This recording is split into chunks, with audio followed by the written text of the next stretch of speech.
மட்டும் உங்களிடத்துல ஞாபகப்படுத்துகிறேன். திவ்ய ஐக்கியத்தில் நாம் நிலைத்திருக்கிறோம். ஐக்கியம் என்பது தேவனுடைய மாண்புகளில் ஒன்று. ஐக்கியம், ஃபெலோஷிப், கூடி வருதல், சபை கூடி வருதல், இதெல்லாம் தேவனுடைய மனதில் இருக்கிறதான ஒரு மாண்பு மிகு ஒரு சத்தியமாக இருக்கிறது. நீங்கள் கூடி வரும் போதெல்லாம் என்ற வார்த்தை பயன்படுத்தப்படுகிறது. அப்போ திவ்ய ஐக்கியத்துல நம்ம நிலைத்திருக்கிறோம். இதுல அப்புறம் ஆவியானவர் மிக முக்கிய பங்கு வகிக்கிறார். வல்ல ஆவியினால் நம்மை நடத்துகிறார். ஆவியினால் நிறைப்பார் நம்ம பாடணும். மேகம் தோன்றுமானால், அதாவது சந்தேகம், அவநம்பிக்கை, இதெல்லாம் நம்ம வாழ்க்கையில தோன்றுமானால் இந்த நீதியினுடைய சூரியனாலே அதை மறைந்து போகும் என்று சொல்லி பக்தன் பாடுகிறார். எந்த வேளையிலும் கர்த்தர் நமக்கு சகாயம் செய்வார். மன சஞ்சலம், சோதனைகளிலிருந்து நம்மை விலக்கி காப்பார். நாம் செய்ய வேண்டியது கீழ்ப்படிதல், நம்மை ஒப்பு கொடுக்கணும். நீங்க வீட்டுல போய் திரும்பவும் இந்த பாடலை நீங்கள் பாடுங்க. கர்த்தரோடு இன்பமாய் அந்யோன்யமாய் நீங்காமல் வாசம் செய்வோம், மனோஷதமாய் கீழ்ப்படிவோம் என்று சொல்லி நம்ம பாடணும். ஆண்டவருடைய நாமம் தொடர்ந்து மகிமைப்படுவதாக. எனக்கு கொடுக்கப்பட்டிருக்கிற நேரத்துல நான் எபிரேயர் எழுதின நிருபத்தில் இருந்தா நாம் கற்றுக்கொண்டு வருகிறோம். கடந்த வாரம் என்ன கற்றுக்கொண்டோம் என்று சொல்லி நான் இப்போ கேட்டா ஒருவேளை நீங்க எல்லாம் சொல்லிடுவீங்கன்னு நினைக்கிறேன். அதனால 8 கேள்வி கேட்கிறேன். சரியா? 8 கேள்வி கேட்கிறேன். நீங்க டக்குன்னு பதில் சொல்லுங்க. சரியா? ஆவிக்குரிய வாழ்க்கைக்கு தேவையான 3 வளங்கள் சொன்னேன். ஒண்ணு, ஒரு கொஸ்டின் இவங்களுக்கு சிஸ்டர்ஸுக்கு, ஒரு கொஸ்டின் பிரதருக்கு. சரியா? பிரதர்ஸுக்கு ஆவிக்குரிய வளங்கள் நான் 3 வளங்கள் சொன்னேன். முதல் வளம் என்ன? விளங்கல? பாவ உணர்வு. வளங்கள் 3 வளங்கள் சொன்னேன். ரிசோர்சஸ் 3 வளங்கள் சொன்னேன். ஞாபகம் சொல்லுங்க. கர்த்தருடைய வார்த்தை. யார் சொன்னா? இங்க வாங்கி வா, இந்த உங்களுக்கு கொடுத்துரு. இந்த கொடு. கர்த்தருடைய வார்த்தை first, the word of God. ரெண்டாவது இல்ல இல்ல the word of God. அடுத்து என்ன சொன்னேன்? முக்கியமானது. இப்ப நம்ம பாடல கூட இருக்கு. நீங்க சொல்லுங்க. தேவ பலன். இன்னும் நெருங்கிட்டாங்க. தேவ பலன், தேவ சித்தம். அதை தர்றது யாரு? ஆவியானவர். யார் சொன்னா? இந்த அவங்களுக்கு கொடுத்துரு. 2வது பரிசுத்த ஆவியானவர். அதாவது 3 வளங்கள் சொன்னேன். அதாவது நம்ம அனுதின வாழ்க்கைக்கு தேவையான 3 வளங்கள். ஒன்று the word of God, 2வது the spirit of God, 3வது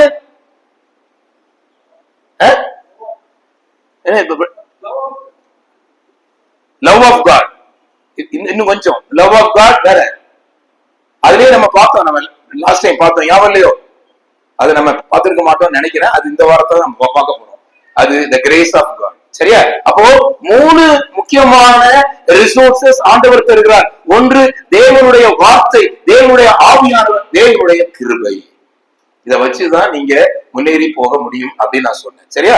அது 3 ரிசோர்ஸ். அப்புறம் மத்தேயு சுவிசேஷம். இப்போ நீங்க சொல்லுங்க. மத்தேயு சுவிசேஷம் இயேசு கிறிஸ்துவை யாராக வர்ணிக்கிறது? யார் சொன்னா? கொடுத்து போ, சீக்கிரம் போ. ராஜாவாக மத்தேயு சுவிசேஷம். மார்க் எழுதின சுவிசேஷம் இயேசு கிறிஸ்துவை யாராக வர்ணிக்கிறது? ஊழியர். கொடுத்துரு. ஊழியர், அடிமை. 3வது லூக்கா எழுதின சுவிசேஷம் இயேசு கிறிஸ்துவை யாராக வர்ணிக்கிறது? உங்ககிட்ட கேட்கல, இந்த இடம் பிரதர்ஸுக்கு இல்ல. பிரதர் சொல்லுங்க. யாரா சொல்லுங்க. அவங்க சொன்னதுனால சொல்லுங்க. மனுஷகுமாரன். நீங்க சொன்னதுனால வேற யாரா சொல்லுங்க. இந்த கொடுத்துரு. மனுஷகுமாரன். லூக்கா எழுதின சுவிசேஷம். யோவான் எழுதின சுவிசேஷம் நீங்க இல்ல. யோவான் எழுதின சுவிசேஷம் தேவனாகவே வர்ணிக்கிறது. ஏன் இப்போ இன்னொரு முக்கியமான விஷயம் சொன்னேன். மத்தேயு எழுதின சுவிசேஷத்துல என்ன இருக்கு? வரலாறு இருக்கு. மார்க் எழுதின சுவிசேஷத்துல வரலாறு இல்ல. அடிமைக்கு வரலாறு இல்ல. லூக்கா எழுதின சுவிசேஷத்துல இயேசு கிறிஸ்துவை மனுஷனாக, அதனால அந்த வம்ச வரலாறு எங்க போகுது? ஆதாமுக்கு போகுது. சொன்னா ஆதாமுக்கு போகுது. யோவான் என்ன சொல்றாரு? அவர் வந்து இயேசு கிறிஸ்துவை தேவனாகவே வர்ணிக்கிறார். சரியா? யார் சொன்னா? தேவன் சொன்னது யாரு? அந்த அந்த சிஸ்டர் கொடுத்துரு. சரியா? கடைசி கொஸ்டின். நம்ம படிச்சுட்டு இருக்கிற எபிரேயர் நிருபம் இயேசு கிறிஸ்துவை யாராக வர்ணிக்கிறது? மகா பிரதான. யார் சொன்னா? சொல்ல. Very good. The chief priest. சரி, தேவன் தாமே இந்த இன்ட்ரோடக்ஷன். ஏன்னா இதை வச்சுதான் நம்ம ஃபர்தரா நம்ம கொண்டு போக போறோம். சரி, ஓகே. ஆண்டவருடைய நாமம் தொடர்ந்து மகிமைப்படுவதாக. கர்த்தருடைய பிள்ளைகளுடைய ஆவிக்குரிய வாழ்க்கையிலே 3 வளங்கள்: கர்த்தருடைய வசனம், கர்த்தருடைய ஆவியானவர், கர்த்தருடைய கிருபை. அதே போல இந்த எபிரேயருக்கு எழுதின நிருபத்துல இயேசு கிறிஸ்துவை ஆசாரியனாக வர்ணிக்கிறார். சரி, இன்னைக்கு நம்ம எபிரேயருக்கு எழுதின நிருபத்துல ஒரு சில இன்ட்ரோடக்ஷன் நான் உங்களுக்கு சொல்ல போறேன். போன தடவை நான் சொல்லல. ஏன் சொல்லல அப்படின்னா, அது முதல்ல அதை சொன்னா உங்களுக்கு அந்த அளவுக்கு டீப்பா போக முடியாதுங்கிறதுனால நான் சொல்ல. சரி, இப்போ அப்போஸ்தலர் நடபடிகள் 6ஆம் அதிகாரத்துல, அப்போஸ்தலர் நடபடிகள் 6ஆம் அதிகாரத்துல ஆதி திருச்சபையினுடைய அந்த ஆரம்பம் இருக்கு. நல்ல கவனிக்க. அப்போஸ்தலர் 6ஆம் அதிகாரம் ஒரு முக்கியமான ஒரு அதிகாரம். அந்நாட்களிலே சீஷர்கள் பெருகின போது கிரேக்கரானவர்கள் தங்கள் விதவைகள் அன்றாட விசாரணையில் திட்டமாய் விசாரிக்கப்படவில்லை என்று எபிரேயருக்கு விரோதமாக முறுமுறுத்தார்கள். யாரெல்லாம் இருக்கா? எபிரேயர் இருக்கிறாங்க, கிரேக்கர் இருக்கிறாங்க. அப்போ ஆதி திருச்சபை வளர்ந்து வரும் பொழுது அங்கு ஒரு முறுமுறுப்பு காணப்படுகிறது. அப்போ இது முறுமுறுப்பு. கர்த்தருடைய சபை தேவனால் திட்டம் பண்ணப்படுகிறது.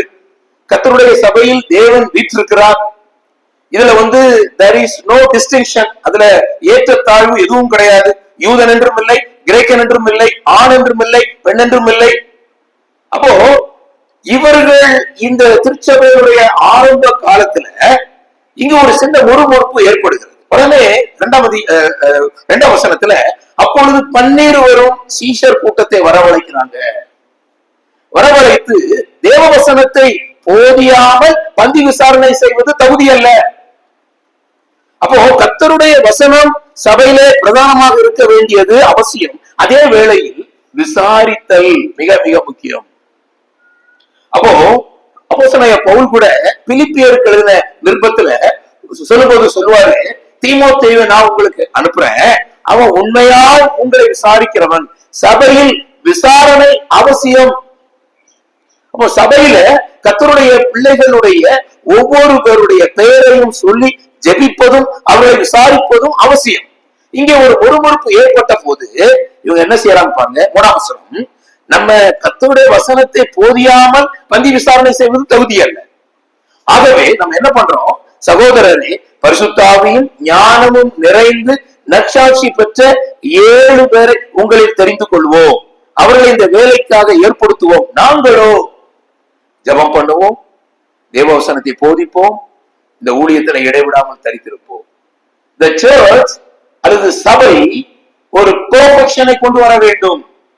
கர்த்தருடைய பிள்ளைகளாகிய நீங்களும் நானும் சகல ஒழுக்கத்தின் அடிப்படையில் நாம் கர்த்தருடைய சபையில் காரியங்களை செய்ய வேண்டும். பாருங்க, 1 கொரிந்தியர் 14ஆம் அதிகாரத்துல 1 கொரிந்தியர் 14ஆம் அதிகாரத்துல அப்போஸ்தலனாகிய பவுல் கொரிந்து சபைக்கு சொல்லும் பொழுது 1 கொரிந்தியர் 14ஆம் அதிகாரம் 33ஆம் வசனம் வாசிக்கலாம். 1 கொரிந்தியர் 14:33.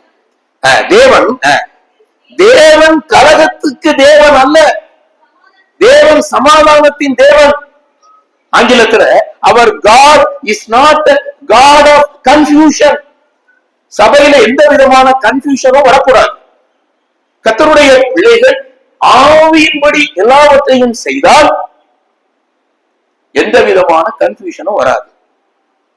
நம்ம எதை செய்யணும், எதை செய்யக்கூடாது, ஆவியினுடைய நிறைவு, ஆவியினுடைய அனுகிரகம், ஆவியினுடைய உந்துதல், இதெல்லாம் சபையிலே மிக பிரதானமானது. ஆகவேதான் நீங்க பார்க்கிறோம், தேவன் கலகத்துக்கு தேவன் அல்ல, அவர் சமாதானத்துக்கு தேவனாய் இருக்கிறார் சொல்லிட்டு சொல்றாரு பாருங்க. பரிசுத்தவான்களுடைய சபைகள் எல்லாவற்றிலும் அப்படியே இருக்க வேண்டும் அப்படி சொல்லிட்டு கடைசி வசனம் வாசிங்க. சகலமும் நல்லொழுக்கமாயும் கிரமமாயும் செய்யப்பட வேண்டும். Everything in order. அதனாலதான் இப்போ அப்போஸ்தலர் 6க்கு வாங்க. அப்போ இந்த காரியங்களை எல்லாம் செய்த நாங்கெல்லாம் கர்த்தருடைய வசனத்தை போதிப்போம். அப்போ இந்த 7 பேர் யாரு? உதவிக்காரர்கள். நம்முடைய சபையில, மவுண்ட் சீயோன் சபையில தேவன் மூப்பர்கள் வைத்திருக்கிறார், உதவிக்காரர்கள் வைத்திருக்கிறார். நீங்க அதை தீர்மானம் பண்ண வேண்டும். உதவிக்காரர்களுடைய வேலை என்ன? உதவிக்காரர்களுடைய நியமனம் எப்படி? உதவிக்காரருடைய அவங்களுடைய தேவனுடைய திட்டத்தின்படி செய்யப்பட வேண்டிய அவங்களுடைய குணநலங்கள் என்ன? அதெல்லாம் நாம் தெரிந்து அவ்விதமாக செய்ய வேண்டும். இங்கே பாருங்க, இந்த 7 பேரை தேர்ந்தெடுக்கிறாங்க. அப்போ 5ஆம் வசனம் பாருங்க. இந்த யோசனை சபையார் எல்லாருக்கும் பிரியமா இருந்தது. There is a harmony in the church. சபையிலே ஒரு மனம் இருக்கிறது. சபையிலே ஒரு காரியத்தை செய்யும் போது தேவன் பிரியப்படுகிறார். சபையிலே ஒரு காரியத்தை செய்யும் போது தேவன் மகிழ்கிறார். ஏனென்றால் சபை அவருடையது. கர்த்தர் சபையில் வீற்றிருக்கிறார். கர்த்தர் சபையை நடத்துகிறார். கொலோசியருக்கு எழுதின நிருபம் ஒரு ஆச்சரியமான ஒரு நிருபம். இந்த கொலோசு சபை மறுபடியும் அடிமைத்தனத்திற்குள் போகிறது. அங்கு கிறிஸ்து அடுத்த இடத்துக்கு தள்ளப்படுகிறார். கிறிஸ்து முதன்மையில் இருந்து தள்ளப்படுகிறார். ஆகவேதான் அப்போஸ்தலனாகிய பவுல் கொலோசு சபைக்கு எழுதும் பொழுது அவர் சொல்றாரு, கொலோசியருக்கு நிருபம் 1ஆம் அதிகாரம் 15ல அவர் யாரு?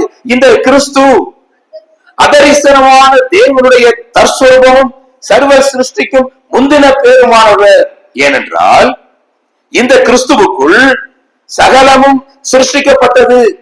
பரலோகத்தில் உள்ளவைகள், பூலோகத்தில் உள்ளவைகளமாகிய காணப்படுகிறவைகள், காணப்படாதவைகளுமான சகல வஸ்துக்களும், சிங்காசனங்களானாலும் கர்த்தத்துவங்களானாலும் அதிகாரங்களானாலும் துரைத்தனங்களானாலும் சகலமும் அவரை கொண்டும் அவருக்கென்றும் சிருஷ்டிக்கப்பட்டிருக்கிறது. கிறிஸ்து சபையினுடைய நாயகர்.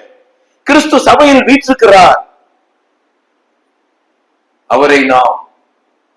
அவரை அடுத்த இடத்துக்கு நீங்க கொண்டு போவீங்கன்னா உங்களுடைய வாழ்க்கையில் என்ன நடக்கும் என்பதைத்தான் இந்த கொலோசு சபை பவுல் எழுதுறார்.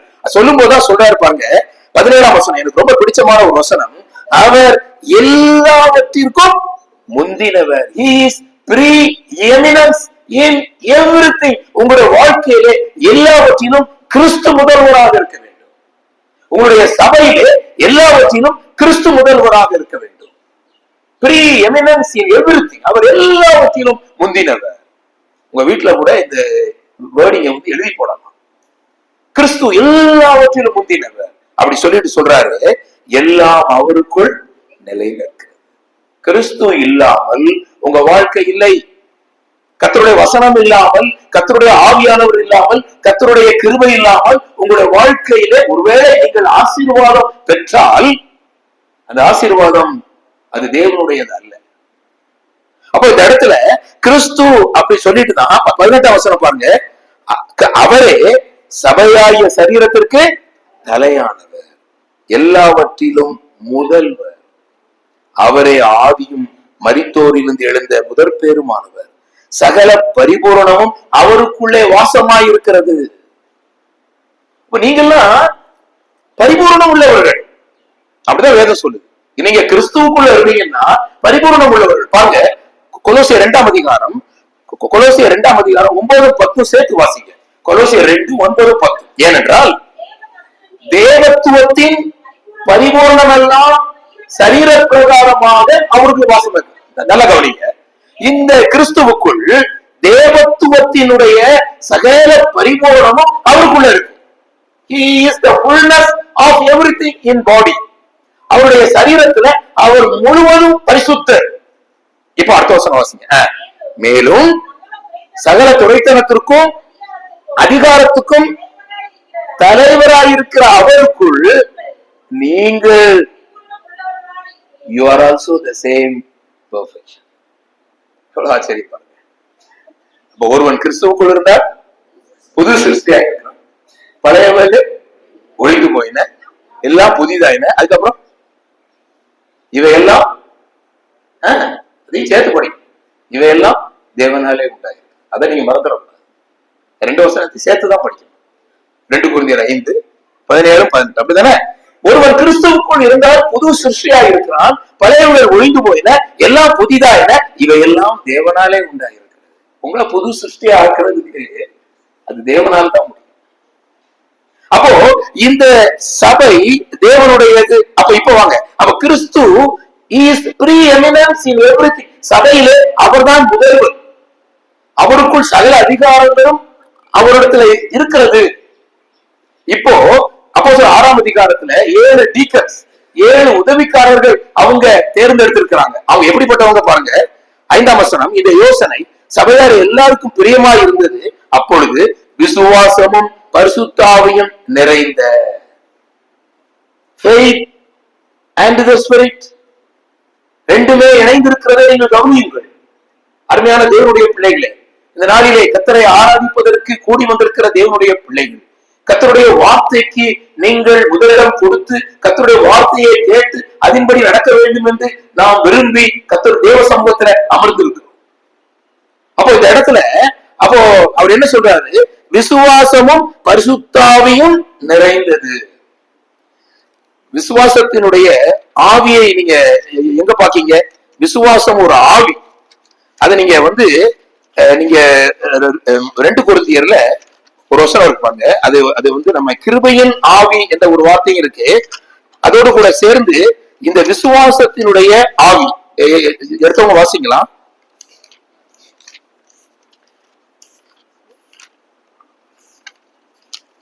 அத உங்களுக்கு சொன்னீங்கன்னா கொஞ்சம் நல்லா இருக்கும். ஞாபகம் இருக்கா? 2 கொரிந்தியர்ல ஒரு வசனம் இருக்கு, விசுவாசத்தினுடைய ஆவியை உடையவர்கள். அப்போ சரி, ரைட், நான் உங்களை அப்புறம் சொல்றேன். அப்போ இந்த 4:10 சொல்லுங்க, வாசிங்க சிஸ்டர்.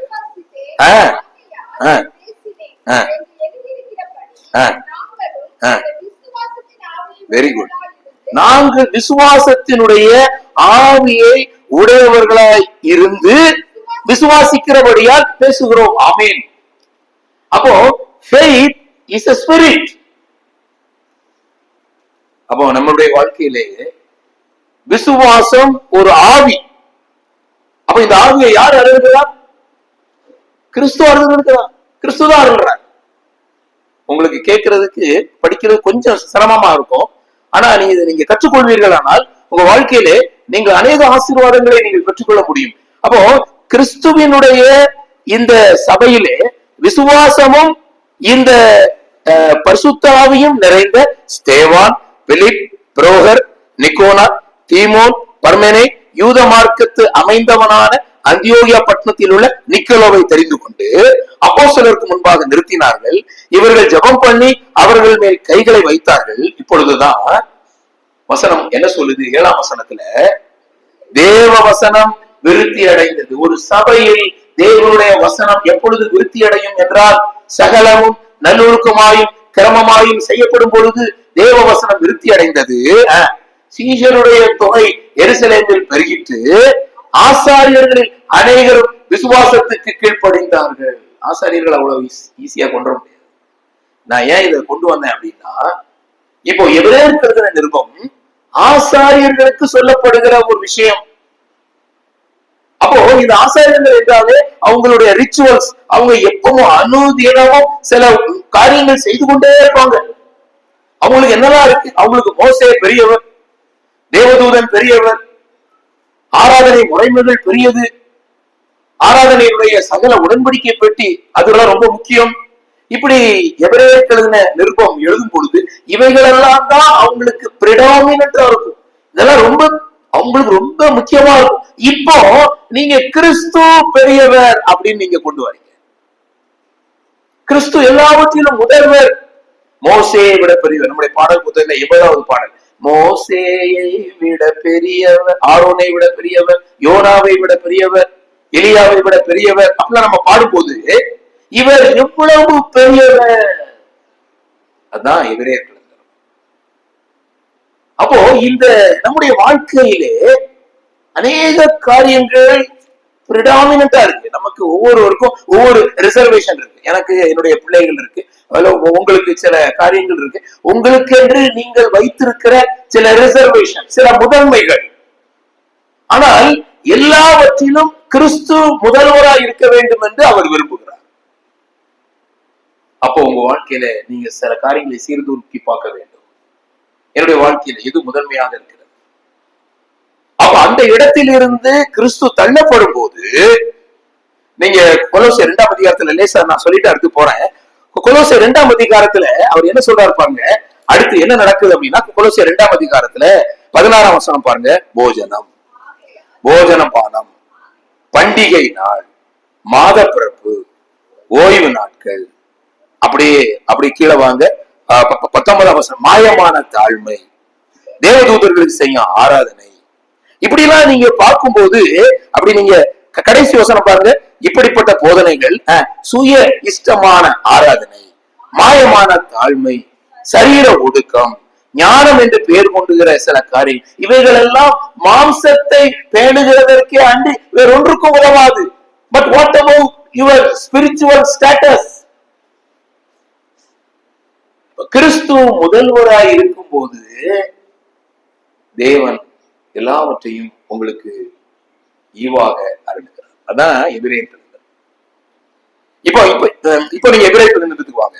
எபிரேயர் நிறுவனத்துல அவர் என்ன, நீங்க நல்ல கவனிச்சு பாத்தீங்கன்னா, இது ஆசாரியர்களுக்கு எழுதப்பட்ட ஒரு நிருபம். இதை எழுதினது யாரு? பவுல். அது அவங்கவுங்க சொல்லிக்கோங்க, பவுல்னு சொல்லுங்க. ஆனா நான் என்ன சொல்றேன் அப்படின்னா, இது முழுக்க முழுக்க ஆவியானவரே நேரடியாக எழுதப்பட்ட ஒரு வார்த்தையாக நான் நம்புகிறேன். எல்லாமே ஆவியானவர் எழுதுனதுதான், ஆனாலும் சில ஹியூமன் அதுல இருக்கு. ஆனா இதுல முழுமையாக ஆவியானவர் அதுல ஈடுபடுகிறார். அதை நான் பின்னாடி உங்களுக்கு சொல்றேன்.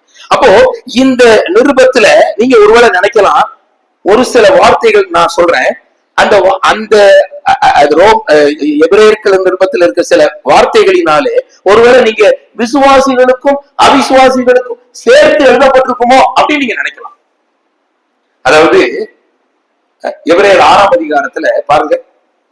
எபிரேயர் 6ஆம் அதிகாரத்துல புதுப்பிப்பது கூடாத காரியம், அந்த வசனம் இருக்கா? நம்முடைய ரட்சிப்பு அழிந்து போகாது, நம்முடைய ரட்சிப்பு நித்தியமானது. அப்போ இந்த இடத்துல எபிரேயர் 6:10 பாருங்க. எபிரேயர் 6ஆம் வசனத்துல மறுதலித்து போனவர்கள், கர்த்தருடைய வார்த்தையை ஒருவர் ஏற்றுக்கொள்ளவில்லை என்றால் அவர் மறுதலித்தவர், அப்படிதான் அர்த்தம். என்ன, அப்படிதானே? கர்த்தருடைய வார்த்தையை இங்க பாருங்களேன். நான் உங்களுக்கு போனோட சொன்னா என்னன்னு தெரியல. கர்த்தருடைய வார்த்தை நான் சொன்னேன்ல, லோகோஸ் ரீமா சொன்ன. கர்த்தருடைய வார்த்தை கர்த்தருடைய வார்த்தை இந்த என் கையில இருக்கு. இது லோகோஸ். இது லோகோஸ் என்ற அந்த பதம் பயன்படுத்தப்படுகிறது. அது கர்த்தருடைய வார்த்தை இங்க இருக்கு அப்படின்னு வச்சுக்கோங்க.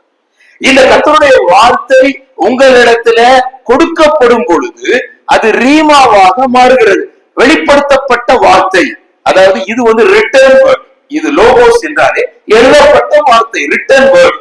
இந்த வார்த்தையை ஒரு சகோதரன் இங்க இருந்தோ அல்லது கர்த்தருடைய வார்த்தை இங்க இருந்து கொடுக்கப்படும் பொழுது, அது உங்களுடைய கரங்களுக்கு வரும் பொழுது, உங்க செவிகளுக்கு வரும் பொழுது அது ரீமாவாக மாறுகிறது. ரீமா, சரியா? Delivered word.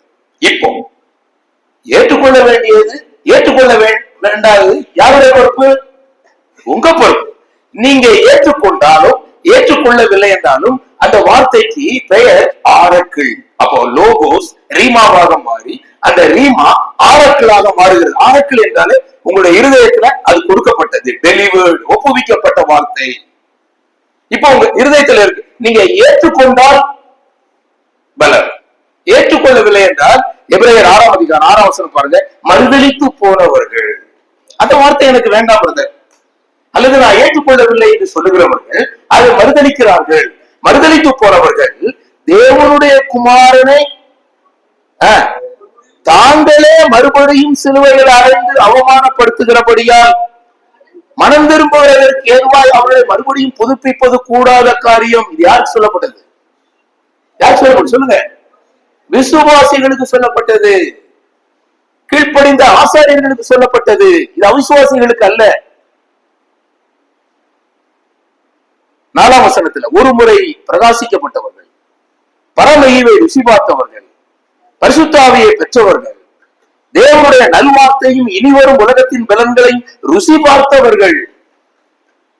கர்த்தருடைய வார்த்தை எங்களுக்கு வேண்டாம் என்று சொல்லும் பொழுது மறுதலித்து போனவர்கள் தேவனுடைய குமாரனை மறுபடியும் சிலுவையில் அறைகிறாங்க, அவமானப்படுத்துகிறாங்க. அதனால அவங்களை புதுப்பிப்பது கூடாத காரியம் அப்படின்னு அவர் சொல்லிட்டு, ரட்சிப்பு வீண் போகாது, ரட்சிப்பு நிரந்தரமானது, ரட்சிப்பு நித்தியத்துக்குரியது சொல்லிட்டு தான் சொல்றாரு. எப்படி? 7 எப்படி? இப்ப பாருங்க, நம்முடைய ஊர்ல மழை பெய்யுது. தன்மேல் அடிக்கடி பெய்கிற மழையை குடித்து தன்னிடத்தில் பயிரிடுபவர்களுக்கு ஏற்ற பயிரை முளைப்பிக்கும் நிலம் ஆசீர்வாதம் பெறும். முட்செடிகளையும் முள்பூண்டுகளையும் பிழைப்பிக்கிற நிலமும் தகாததாயும் சுட்டரிக்கப்படுவதற்கு ஏற்றதாகவும் இருக்கிறது அப்படிலாம் சொல்லிட்டு, பிரியமானவர்களே, அது மட்டும் வாசிங்க 9. பிரியமானவர்களே, நாங்கள் இப்படி சொன்னாலும், அதாவது நாங்க இவ்வளவு கடுமையாக விசுவாசிகளை சொன்னாலும்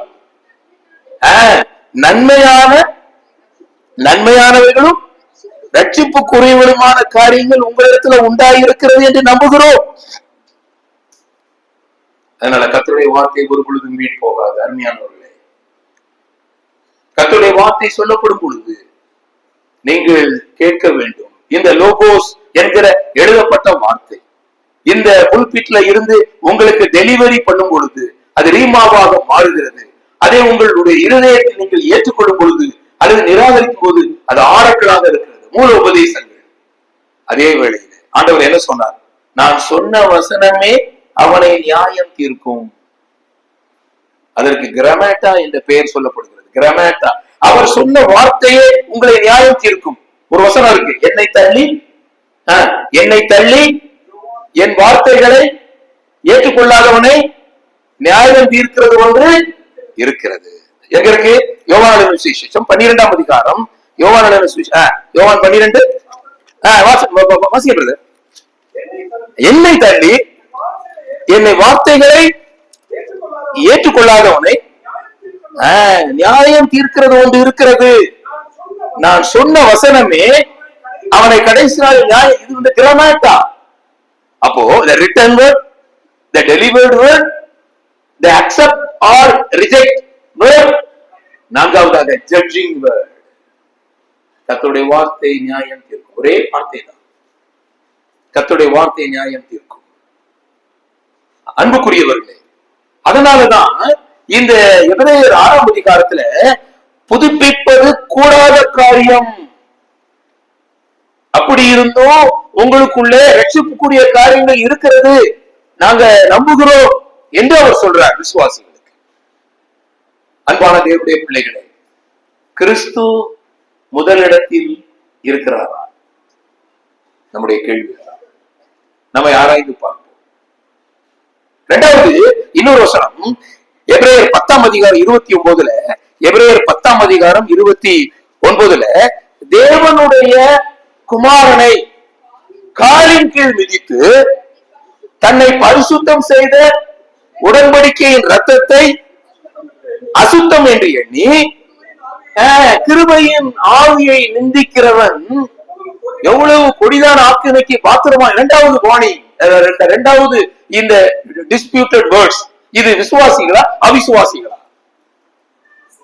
எபிரேயருக்கு எழுதின நிருபம். தேவன் பெரியவர், எவ்வளவு பெரியவர் இவர். நீங்க எந்த அளவுக்கு கிறிஸ்துவை அறிகிற அறிவில நீங்கள் வளருகிறீர்களோ அந்த அளவுக்கு நீங்கள் குமாரனுடைய சாயலாக மாற முடியும். நான் ஏற்கனவே உங்களுக்கு சொன்னேன், போனோட உங்களுக்கு சொன்னேன். அதாவது பவுல் சொல்றாரு, இந்த கிறிஸ்து உங்களிடத்துல என்ன சொன்ன, கிறிஸ்து உங்களிடத்தில் உருவாக வேண்டும். Very good. கிறிஸ்து உங்களிடத்துல உருவாக வேண்டும். உருவாகும் போது அது 10 மாதம் உங்களுடைய வாழ்க்கையிலே 10 மாதம் என்று சொல்லி இப்ப நம்ம வந்து ஒரு சைல்டுக்கு கொடுக்கப்படுகிறது. அப்போ 6ஆவது மாசம் போகும்போது அவங்க ஒரு இது கொடுக்க, ரிப்போர்ட் கொடுக்க, கொஞ்சம் அப்படி இருக்கு இப்படி இருக்கு, அது வளர்ந்துட்டு இது வளர்ந்துட்டு அப்படிலாம் சொல்றாங்க. கடைசியா ஒரு முழுமையான ஒரு பேபி வெளியே வருகிறது போல பவுல் சொல்றாரு, நான் பயந்திருக்கிறேன், உங்களிடத்துல கிறிஸ்து உருவாக வேண்டும் என்று சொல்லி நான் பயந்திருக்கிறேன். உங்களுக்கு கொடுக்கப்பட்டிருக்கிற இந்த ரட்சிப்பினுடைய காலங்கள், சால்வேஷன் பீரியட். இப்போ நான் உங்களுக்கு ஞாபகப்படுத்த, எனக்கு 17வது வயதுல நான் வந்து ரட்சிக்கப்பட்டேன், இன்னைக்கு 65 வயது என்றால் அந்த இடைப்பட்ட காலங்கள் நான் கிறிஸ்துவின் சாயலாக எந்த அளவுக்கு மாறி இருக்கிறேன். நீங்களும் உங்களுடைய ரட்சிக்கப்பட்ட நாளிலிருந்து இன்றைக்கு வரைக்குமாக நான் கிறிஸ்துவின் சாயலாக எந்த அளவுக்கு மாறி இருக்கிறேன். உங்களுக்கு வசனம் நிறைய தெரிகிறதுனால இல்ல, உங்க தாரம்பரியம் எல்லாம் இல்ல, எனக்கு நல்லா தெரியும். நான் கரெக்டா சபைக்கு வருவேன், நான் சபைக்கு எல்லாம் கரெக்டா செய்வேன், காணிக்கை கொடுப்பேன், நான் கரெக்டா ப்ராம்ப்டா இருப்பேன். அது இல்ல. கிறிஸ்து உங்களில் உருவாக வேண்டும். அது உங்கள் பர்சனல் லைஃப். 4 விதமான காரியங்களுக்கு நீங்கள் அக்கௌண்டபிலிட்டி எப்படின்னு தெரியல. நீங்க வந்து யாருக்கு எதுக்கெல்லாம் கணக்கு கொடுக்கணும்னா, முதலாவது உங்களுக்கும் கிறிஸ்துவுக்கும் உள்ள உறவு, இரண்டாவது உங்களுக்கும் உங்களுடைய குடும்பத்துக்கும் உள்ள உறவு. மனைவினா கணவருக்கு, கணவர்னா மனைவிக்கு, 2 பேருனா பிள்ளைகளுக்கு. இரண்டாவது, மூணாவது சபைக்கும் உங்களுக்கும் உள்ள உறவு. சபை வந்து 3வது ஆர்டர் தான் வருது. 4வது உங்களுக்கும் சமுதாயத்துக்கும் உள்ள உறவு. அந்தந்த காரியங்களில் அந்தந்த கனிகளை நீங்கள் கொடுக்க வேண்டும். அப்போ முதலாவது என்னுடைய பர்சனல் ரிலேஷன்ஷிப் வித் காட்.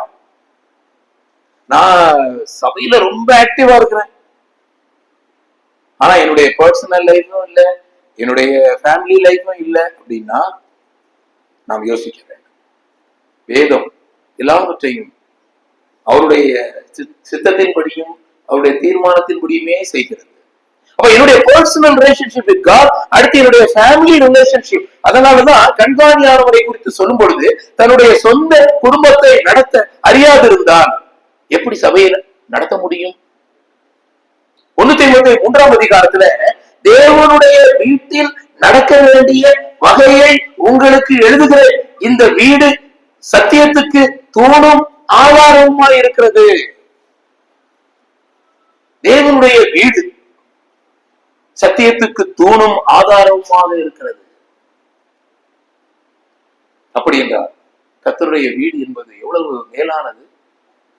அப்போ இந்த இடத்துல எபிரேயர் 10ஆம் அதிகாரம் 29ல தேவனுடைய குமாரனை மறுபடியும் காலின் கீழ் மிதித்து தன்னை பரிசுத்தம் செய்த உடன்படிக்கையின் ரத்தத்தை அசுத்தம் என்று எண்ணி கிருபையின் ஆவியை நிந்திக்கிறவன், the spirit of grace.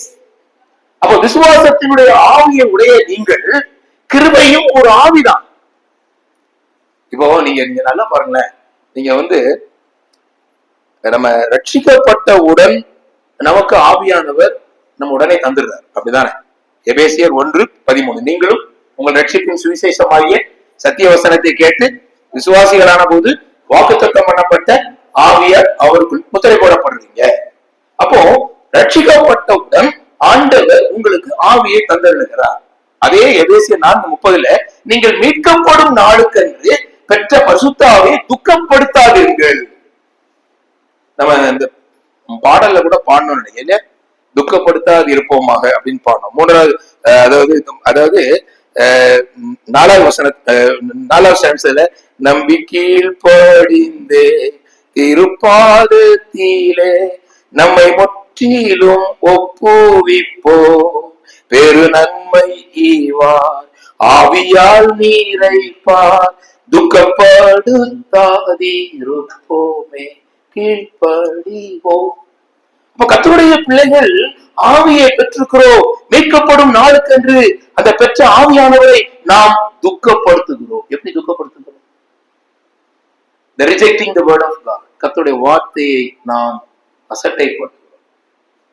அநேக சபைகளிலே கர்த்தருடைய வார்த்தை முதன்மை பெறுகிறது இல்லை, கர்த்தருடைய ஆவியானவருடைய வழிநடத்துதல் முதன்மை பெறுகிறது இல்லை, கர்த்தருடைய கிருபை அநேக இடங்களில் இருக்கு.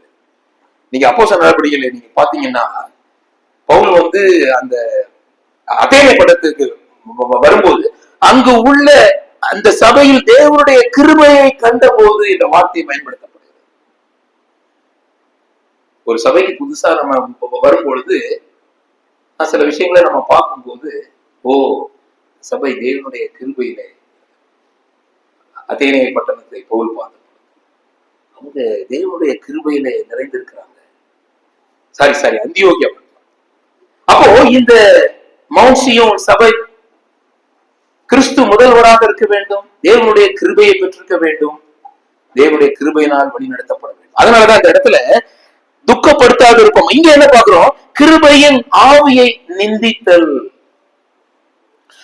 அப்போ இந்த இந்த எபிரேயருக்கு நிருபத்திலே நம்ம பார்க்கும்போது எபிரேயர் 6ஆம் அதிகாரத்திலே, எபிரேயர் 10ஆம் அதிகாரத்திலையும் இந்த நிருபம் முழுவதும் கர்த்தராகிய இயேசு கிறிஸ்துவை ஏற்றுக்கொண்ட முக்கியமாக எபிரேய ஆசாரியர்களுக்கு எழுதப்பட்டது. நீங்கள் ராஜாக்களும் ஆசாரியர்களுமாக மாற்றப்பட்டிருக்கிறீங்க. தேவனுடைய பிள்ளைகளாகிய கர்த்தர், தேவனுடைய பிள்ளைகள் மேல் கர்த்தர் எவ்வளவு அதிகாரம் உள்ளவராக இருக்கிறார்.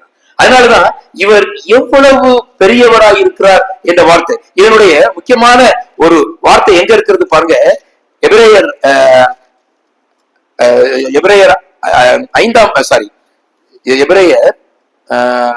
6ஆம் அதிகாரத்துல இந்த அந்த பெரியவர் என்கிற வார்த்தை பயன்படுத்தப்பட்டிருக்கிறது. நீங்கள் கவனிக்க பாருங்க. எபிரேயர் 7ஆம் அதிகாரம், எபிரேயர் 7ஆம் அதிகாரம் 4ஆம் வசனம் பாருங்க. எபிரேயர் 7:4, இவன் இவ்வளவு பெரியவனாய் இருக்கிறான் பாருங்கள். யார் இது? மெல்கிசேதேக்கை பற்றி எழுதப்பட்டது. மெல்கிசேதேக்கு கர்த்தருக்கு ஒப்புமையாய் இருக்கிறார் என்று வேதம் கூறுகிறது. அங்க பாருங்க, அதற்கு முந்தின வசனம் பாருங்க. இவன் யாரு? மெல்கிசேதேக்கு தகப்பனும் தாயும் வம்ச வரலாறு இல்லாதவன். இவன் நாட்களின் துவக்கமும் ஜீவனின் முடிவும் உடையவனாய் இராமல் தேவனுடைய குமாரனுக்கு ஒப்பானவன், என்றென்றைக்கும் ஆசாரியனாக நிலைத்து. இதற்கையும் நம்ம இன்னைக்கு சிந்தித்தோம்லவா? சிஸ்டர் சொன்னாங்கல்ல, இந்த எபிரேயருக்கு எழுதின நிருபம் கர்த்தராகிய இயேசு கிறிஸ்து முதல்வர், அவர் பெரியவர், அவர் நம்முடைய வாழ்க்கையிலே he is the high priest. பிரீஸ்டுக்கு என்ன வேலை? என்ன வேலை பிரதர்? ஆசாரியனுக்கு என்ன வேலை? என்ன வேலை சொல்லுங்க? நம்மை நமக்காக பரிந்து பேசுகிறது. இயேசு கிறிஸ்து சிலுவையில் வெளியிடப்பட்டார், எந்த சந்தேகமும் இல்லை. உங்களை மீட்டுக் கொண்டார். ரட்சிப்பு ஒன் டைம் இன்சிடென்ட், ஒரே நாள் நடைபெறுகிற நிகழ்வு. ஆனால் அது நித்தியத்திற்கு நம்மை பரிசுத்தப்படுத்தும் வரை பொறுப்பு யாருக்கு? கர்த்தராகிய இயேசு கிறிஸ்து. நம்ம கிடையாது. அவர்தான் எல்லாம் செய்யறாரு. பாருங்க 2 தீமோத்தேயுல, அதாவது நம்முடைய ரிசோர்சஸ் அண்ட் ரெஸ்பான்சிபிலிட்டிஸ், அதாவது ஆண்டவர் தான் எல்லாம் செய்யறாரு, இல்ல நான் சொல்லல. அவர் தான் நம்மை பரிசுத்தப்படுத்துகிற தேவன், அவர் தான். 2 தீமோத்தேயு 2 தீமோத்தேயு 1ஆம் அதிகாரம் 12 எடுத்துக்கோங்க. 2 தீமோத்தேயு 1ஆம் அதிகாரம் 12ஆம் வசனம்.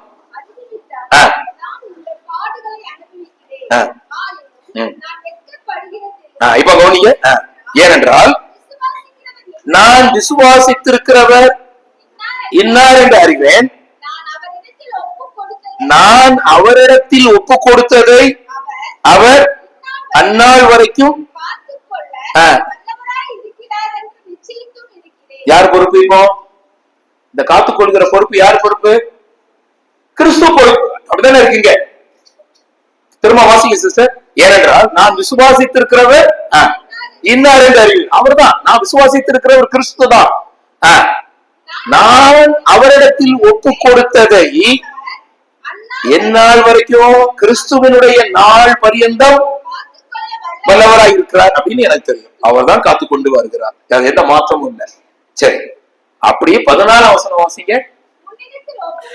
இங்க பாருங்க, உன்னிடத்தில் ஒப்புவிக்கப்பட்ட அந்த நற்பொருளை நமக்குள்ளே வாசம் பண்ணுகிற பரிசுத்தாவினாலே காத்துக்கொள். இது யார் பொறுப்பு?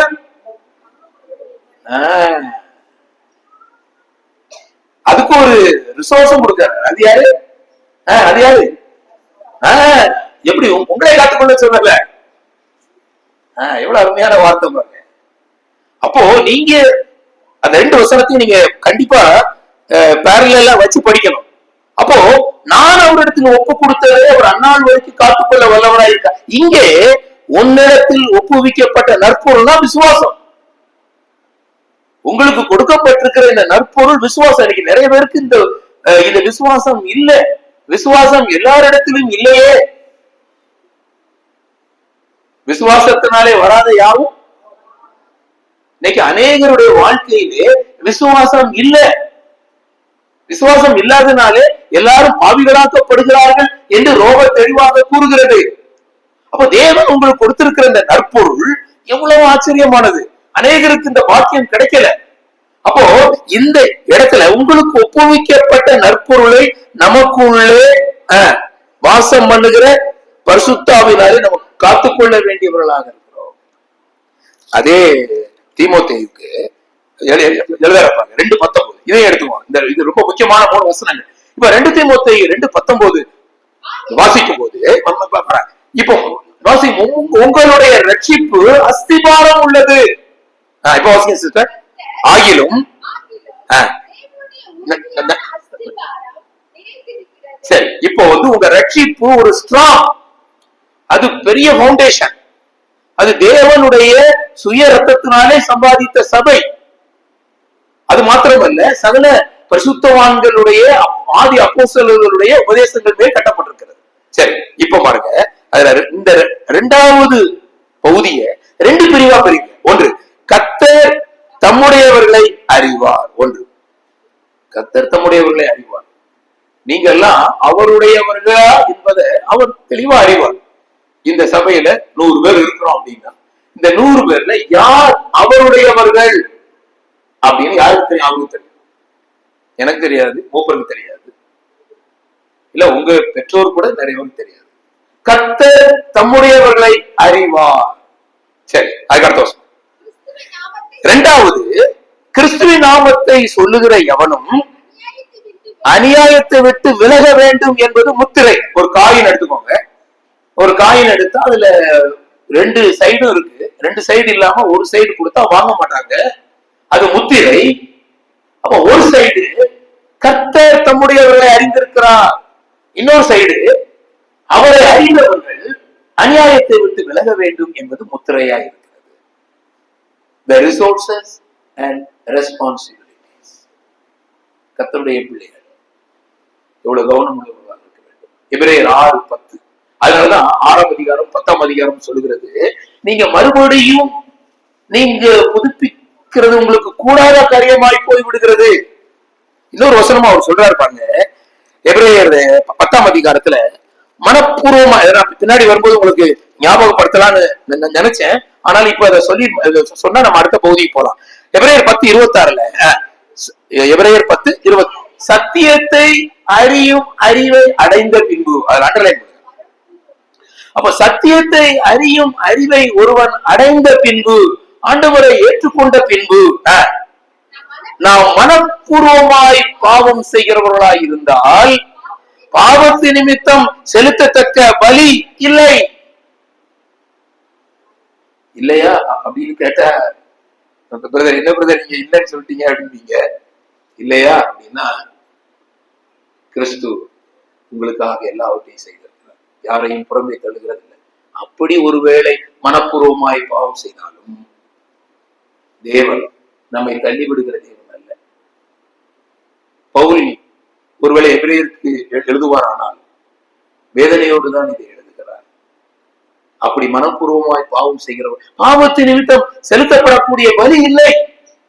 இவ்வளவு ரிசோர்சஸ் ஆண்டவர் தந்திருக்கிறார். இவ்வளவு மேலான காரியங்களை ஆண்டவர் தந்திருக்கிறார். மறுபடியும் நீங்கள் அடிமைத்தனத்துக்கு ஏன் போறீங்க? அதுதான் இந்த நாளிலே கிறிஸ்து அடுத்த இடத்துக்கு தள்ளப்படுகிறார் என்பது நீங்கள் சிந்திக்க வேண்டும். இந்த செய்தியினுடைய முதல் பகுதியாக நான் இதை உங்கள் முன் வைக்கிறேன். அப்போ இப்ப பாருங்க, எபிரேயர் 10ஆம் அதிகாரத்துல எபிரேயர் 10ஆம் அதிகாரத்துல 38 39 வாசிங்க. விசுவாசத்தினாலே நீதிமான் பிழைப்பான். ஒருவேளை நாம் பின்வாங்கி போவானால் அவன் மேல் என் ஆத்மா பிரியமாயிராது அப்படின்னு சொல்லிட்டு, நாமோ கெட்டு போக பின்வாங்குகிறவராயிராமல் ஆத்மா ஈடேற, மறுபடியும் இங்கதான் விசுவாசம் தான் வருது. பின்வாங்கி போன விசுவாசிகளுக்கு எழுதப்பட்ட இந்த எபிரேயர் எழுதின நிருபம். ஆசாரியர்களுக்கு எழுதப்பட்டது.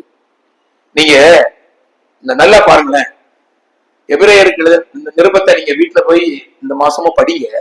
படிக்கும்போது என்னெல்லாம் வரும் அப்படின்னா, பரம அழைப்புக்கு பங்குள்ளவர்களாகிய பரிசுத்த சகோதரரே அப்படின்னு வரும், பிரியமானவர்களே அப்படின்னு வரும், சகோதரரே அப்படின்னு வரும். அதெல்லாம் அண்டர்லைன் பண்ணுங்க. கிறிஸ்துவில் பங்குள்ளவர்களே அப்படிலாம் எழுதிட்டே வருவார். பண்ணிட்டு இன்னும் சில வார்த்தைகளையும் பயன்படுத்துவார். என்ன வார்த்தை பயன்படுத்துவாரு? கேள்வியில் சொல்லுங்க, கேள்வியில் கேள்வியில் மந்தம் உள்ளவர்கள். அப்புறம் வசனத்துல சொல்லுங்க, பழக்கம் இல்லாதவர்கள். வசனத்துல பழக்கம் இல்லை. மூணாவது, பாலை உண்கிறவர்கள், குழந்தைகள். இன்னொரு முக்கியமான ஒரு விஷயம் சொல்லுவார், போதகராய் இருக்க வேண்டியவங்க, இருமனம் உள்ளவர்கள், உறுதி இல்லாதவர்கள். இப்ப கர்த்தருடைய பிள்ளைகள் எவ்வளவு கவனமா இருக்க வேண்டும். இந்த கடைசி காலத்துல அநேக விதமான செய்திகள் இன்றைக்கு நம்ம பார்க்கிறோம், கேட்கிறோம். ஆனால் நம்மை ஆராய்ந்து பார்க்காத பட்சத்தில் இந்த வார்த்தை உங்களுக்கு பிரயோஜனப்படாது. பாருங்க, எபிரேயர் 4ஆம் அதிகாரத்துல எபிரேயர் கீழ்ப்படிதலை பற்றி தான் இன்னைக்கு நம்ம செகண்ட் செக்ஷன் பார்க்க போறோம். எபிரேயர் 4ஆம் அதிகாரத்துல 2ஆம் வசனம் பாருங்க. ஏனெனில் சுவிசேஷம் அவர்களுக்கு அறிவிக்கப்பட்டது போல நமக்கும் அறிவிக்கப்பட்டது. அதாவது சுவிசேஷம் என்றால் நல்ல செய்தி, கர்த்தருடைய வார்த்தை எல்லாருக்கும் போல நமக்கு சொல்லப்பட்டது. கேட்டவர்கள் மறு உட்கார்ந்துட்டே இருக்கும். நம்ம கேட்டவர்கள் விசுவாசம் இல்லாமல் கேட்டபடியால் அவங்க கேட்ட வசனம் அவர்களுக்கு பிரயோஜனப்படல. இந்த லோகோஸ் அல்லது ரிட்டன் வேர்ட் இது உங்களுக்கு சொல்லப்படும் பொழுது ரீமாவாக மாறும்போது எனக்கு என்ன பிரதர், அது பேசாம லோகோஸாவே இருந்துட்டு போட்டோம், அது பேசாம அங்க ஒரு ஓரமா வைங்க இந்த பைபிளை அப்படி நீங்க சொல்வீர்களானால், அல்லது இந்த கர்த்தருடைய வசனம் எனக்கு வேண்டாம் என்று சொல்வீர்களானால், இங்கே என்ன சொல்லுது? கேட்டவர்கள் விசுவாசம் இல்லாமல் கேட்டபடியினாலே அந்த கேட்ட வசனம் அவர்களுக்கு பிரயோஜனப்படவில்லை. அருமையான தேவனுடைய பிள்ளைகளே, கிறிஸ்து முதல்வர், கிறிஸ்துவனுடைய ரிசோர்சஸ் கர்த்தருடைய வார்த்தை, கர்த்தருடைய ஆவியானவர், கர்த்தருடைய கிருபை. மறந்து போகாது. இந்த மூன்றும் கர்த்தர் உங்களுக்கு கொடுக்கிற மிகப்பெரிய ரிசோர்சஸ். இதை நீங்க பயன்படுத்தி கொள்ளாத பட்சத்துல மறுபடியும் தேவனுடைய குமாரனை நம் காலின் கீழ் மிதிக்கிறவர்களாக இருக்கிறோம். எபிரேயர் 5ஆம் அதிகாரத்துல பாருங்க, எபிரேயர் 5:12 பாருங்க. எபிரேயர் 5:12 காலத்தை பார்த்தால் நீங்கள் போதகராக இருக்கணும். நீங்க நல்லா கர்த்தருடைய வார்த்தையை சொல்லணும். அநேகருக்கு கர்த்தருடைய வார்த்தையை நீங்க சொல்ல வேண்டியவர்கள், போதகராக இருக்க வேண்டியவர்கள். உங்களுக்கு தேவ வாக்கியங்களினுடைய மூல உபதேசங்களை மறுபடியும் போதிக்க வேண்டியதா இருக்கிறது. நீங்கள் பலமான ஆகாரத்தை அல்ல, பாலை உண்ணத்தக்கவர்களானீர்கள். பால் உண்கிறவன் குழந்தையா இருக்கிறான். நீதியின் வசனத்துல பழக்கம் இல்லை. They are not practicing the word of righteousness. நீதியினுடைய வசனம், அநேக நீதியினுடைய வசனத்தை பழக்க வைப்பதில்லை. Practicing the word of God. மனதில் எல்லா காரியங்களும் நமக்கு இருக்குது, நீதியின் வசனத்தில் பழக்கம் இல்லாத இருக்கிறோம். அதுல சொல்லிட்டு 14ஆம் வசனத்தில் சொல்றாரு, பலமான ஆகாரமானது நன்மை தீமை இன்னதென்று பயிற்சியினால் பகுத்தறியத்தக்கதாக. பயிற்சித்தல், practicing the word of God, very important. எனக்கு இவ்வளவு சத்தியம் தெரியும் அப்படிங்கிறது நமக்கு முக்கியம் அல்ல. கிடைத்த சத்தியத்துல நான் அதை பிராக்டிஸ் பண்ண வேண்டும். நீங்க எப்படி பிராக்டிஸ் பண்ண போறீங்க? நம்ம செகண்ட் செஷன்ல அதை பத்தி பேசுவோம். நீங்க உங்களுடைய வாழ்க்கையில கற்றுக்கொண்ட காரியங்களை நீங்கள் அனுபவத்தில் கொண்டு வராத பட்சத்துல அந்த வசனம் பிரயோஜனப்படாது. அப்போ நன்மை தீமை இன்னதென்று பயிற்சியினால் பகுத்தறியத்தக்கதாக முயற்சி செய்யும் ஞானேந்திரியங்கள் உள்ளவர்களாகிய பூரண வயது உள்ளவர்களுக்கு தகும். There is spiritual maturity in our church. சபையிலே ஆவிக்குரிய முதிர்ச்சி ஏற்பட வேண்டும். சபையிலே தேவன் ஆவிக்குரிய முதிர்ச்சியை எதிர்பார்க்கிறார். யாக்கோபுல நீங்க இப்ப படிக்கலாம். யாக்கோபு புத்தகம் முழுவதுமே முதிர்ச்சியை குறித்து சொல்லப்படுகிறது. நம்ம செகண்ட் செக்ஷன்ல பார்க்கலாம். அப்போ இந்த ஞானேந்திரியங்கள் உடையவர்களாகிய பூரண வயது உள்ளவர்கள் நாம் பூரணராகபடி கடந்து போவோமாக. அதான் எபிரேயர்களின் நிருபம். கிறிஸ்து பெரியவர். எபிரேயர்களின் நிருபம் ஆசாரியர்களுக்கும் யூதர்களுக்கும் கொடுக்கப்பட்டதான, கர்த்தரை ஏற்றுக்கொண்ட ஆசாரியர்களுக்கும் யூதர்களுக்கும் கொடுக்கப்பட்ட இந்த அருமையான உபதேசம். அவர் மகா பெரிய தேவன். எதிரெல்லாம் பெரியவர். தேவதூதரிலும் பெரியவர், மோசேயை விட பெரியவர், ஆரோனை விட பெரியவர், யோசுவாவை விட பெரியவர், பலிபீடத்தை விட பெரியவர், பலி மிருகங்களை விட பெரியவர், பலி முறைமைகளை விட பெரியவர், உடன்படிக்கைகளை விட பெரியவர். இவர் எவ்வளவு பெரியவராய் இருக்கிறார். மெல்கிசேதேக்கை விட பெரியவர். இவர் எவ்வளவு பெரியவராய் இருக்கிறார் என்பதை கவனித்து எல்லாவற்றும் மேலாக பிரதான ஆசாரியராக இருக்கிறார். பிரதான ஆசாரியர் என்ன பண்றாரு அப்படின்னா, எங்க இருக்கிறார்? அவர் பிதாவுடைய வலது பார்சத்துல இருக்கிறார். அங்கிருந்து உங்களுடைய ரட்சிப்பு நிறைவேற அவர் பிரயாசப்படுறார். உங்களுடைய ரட்சிப்புனா கண்டிப்பா உங்களை உண்மையிலே ரட்சித்தார்னா உங்களை கொண்டு போய் எபேசியர் 1:4 பிதாவுடைய சமூகத்துல பூரணராக நிறுத்த வேண்டிய பொறுப்பு கிறிஸ்துவுக்கு இருக்கிறது. அப்போ 1 யோவான், நம்ம லாஸ்ட் டைம் 1 யோவான்ல 1ஆம் அதிகாரத்துல ஒரு சில வசனங்கள் படித்தோம். இன்னைக்கு 1 யோவான் 2ஆம் அதிகாரத்துல 1 யோவான் 2ஆம் அதிகாரம் 1ஆம் வசனம், என் பிள்ளைகளே நீங்கள் பாவம் செய்யாதபடிக்கு உங்களுக்கு எழுதுகிறேன். தயவு செய்து பாவம் என்னதென்று அறிங்க. பாவத்துக்கு விரோதமாக போராடுகிறதில் ரத்தம் சிந்தப்படத்தக்கதாக நீங்க இன்னும் எதிர்த்து நிற்கவில்லை. எபிரேயர் தான் சொல்றாங்க. அதை நான் பின்னாடி பார்ப்போம். அப்போ என் பிள்ளைகளே நீங்கள் பாவம் செய்யாதபடிக்கு இவைகளை உங்களுக்கு எழுதுகிறேன். பாவம் செய்யாதீங்க. பாவம்னா மெச்சூரிட்டி வேணும். மெச்சூரிட்டினா என்ன அப்படின்னா, உங்களுக்கு நீங்க இன்னொரு காரியத்தை நீங்க நல்லா ஞாபகம், ரோமர் 6ஆம் அதிகாரத்துல உங்களுக்கு வெட்கமாய் தோன்றுகிற அந்த காரியங்களினால உங்களுக்கு என்ன பலன் கிடைத்தது அப்படின்னு கேட்கிறாரு.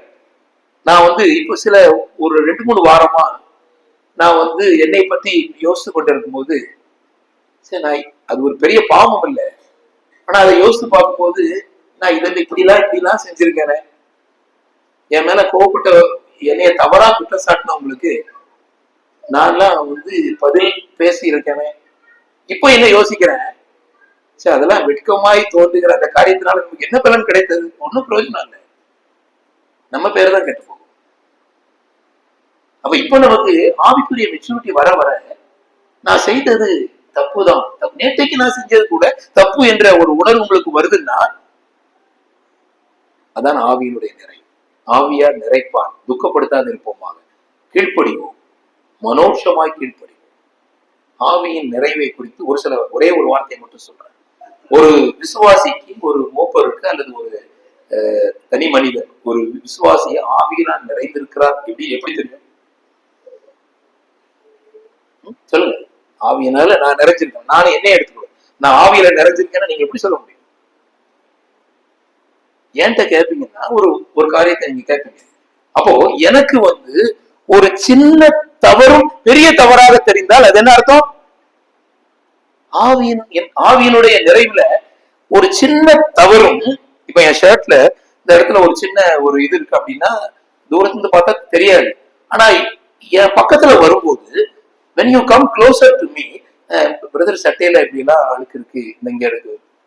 அப்ப என்னுடைய வாழ்க்கையில நான் எப்படி என்னுடைய வாழ்க்கையை நான் அறிந்து கொள்ள முடியும்? என்னுடைய வாழ்க்கையில ஆவியின் நிறைவு எப்படி இருக்கும் அப்படின்னா, நான் சின்ன குற்றம் கூட எனக்கு பெருசா தெரியும். இதை இன்னொரு வகையில சிந்தித்து பாருங்க. ஆவியின் நிறைவு இல்லாதவங்களுக்கு பெரிய குற்றம் கூட